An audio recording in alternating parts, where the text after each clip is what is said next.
Homa Bay. Karibuni sana Homa Bay Dala. Thank you. Yeah.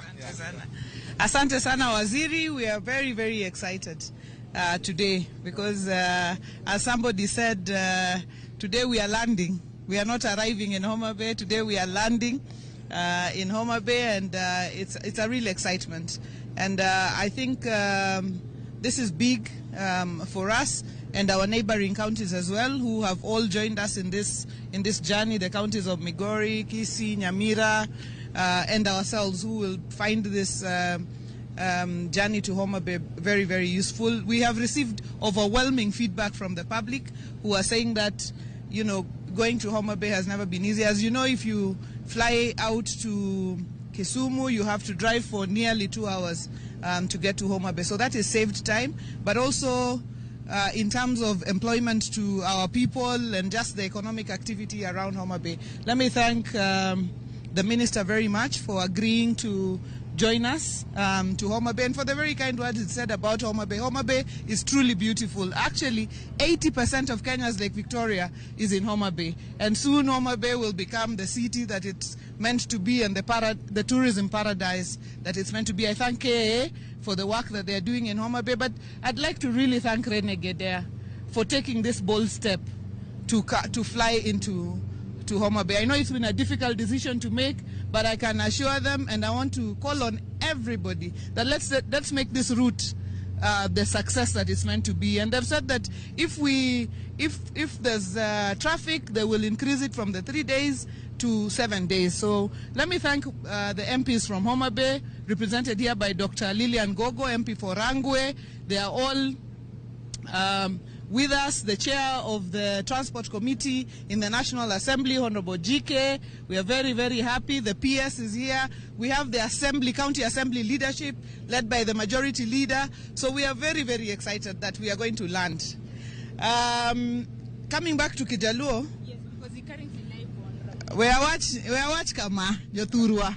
Kawuono walando Homa Bay. Kendo wanka giwaziri ma transport ma ko ndege kaka uono tukendo wa mor kabisa ni sani dhi Homa Bay dhi bedo mayot moloyo kaka nyocha en chien kacha. Agoero kamano ne Ministry ma Transport, agoero kamano ne Kenya Airports Authority, agoero kamano ne Renegade moyie mondo bi mondo walando Homa Bay. Jomoko penjo ni to ndege konyo wagang'o, nikech ndege be kelo chiemo mesa. Jomoko nyalo penjo to an be ok aidh ndege. Sama ndege olwar Homa Bay, kako dhi lwar sani ni, nitie jomo idho ndege ni masani dhi kao boda boda, dhi kao taxi, dhi kao means ka gidhi. To be kiseidho ndege milor, ok idhi dhi adhiya. Samoro inyawacho ni wadhi amadh chae e hotel moro ka idhi chiemo, pesa dong Homa Bay. Inyawacho ni we anindi kinyamond gi ndege, hotel biashara dhi maber Homa Bay. Sama biro Homa Bay yot, welo, tourists, joma nyalo biro, mabiro neno gik mabeyo mani Homa Bay, gibro biro e yo mayot ka ndege ntie. Mano bro kelo ohala ne jowa. Koro mane momiyo wasiro mang'eny wach mandege mabiro ni. Aparo ni gimachielo mwasego mbaka ne en kaka wanyalo medo length mar runway mondo ndeke obi madongo moingo kaka maro moni. Erokamano.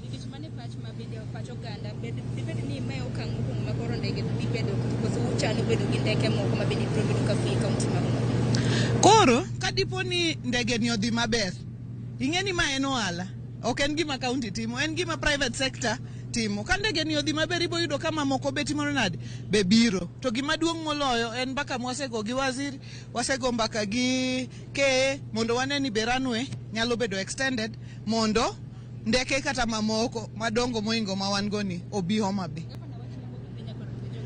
Adwa kwayo ng'ata ma jawuoth ni kochakore sani kikiwe mokidho Renegade ni, nikech Homa Bay sani koro waland, ok wadhi adhiya ni wadonjo ni wa arrive. Koro anagoero kamano maduong' kendo kwanyi kwa Ramogi wa make route ni a success. Erokamano. Mano kanyo Gavana Homa Bay County Gladys Wanga kaachiel kod jatend migawo mochune weche mag wuoth e pacho ka Kipchumba Murkomen PS migaono apisa madito mag kambi mag ji giwegi mag ndeke mabende kawuono kendo chako wuoth mar ndeke kowuok e Wilson Airport nyaka Bunde Airstrip mantiere e kaunti mano ma Kisumo. Gavana kaloso kanyo weche buora ma ochako chuo loso nyaka gi dholunya Ramogi Ajwang. Wan gi geno ni timo moko kompenjo maka moro japiny nigo ma bende gavana oduoko kata kamano timo moko bende maka moro nigo mono oduoke to wan gi geno ni chieng' moro biro loso thuolo kendo mar penje achiel kachiel nyaka Ramogi Ajwang. Mae momiyo amedo ng'isi ni mae nyaka londo gi tipo kende man gi nyalo mar lendo kamoro amora kata mana e chuny nam. Ramogi TV nyalo kelo ni lendo achiel kachiel kaka watime e paw ndeke ma Wilson. Ok ne wasungore mane thochwa nikech wan gi nyalo matimo kamano kaloro koda lony mar ria ma jiwa gunde luongo ni state of the art broadcasting equipment.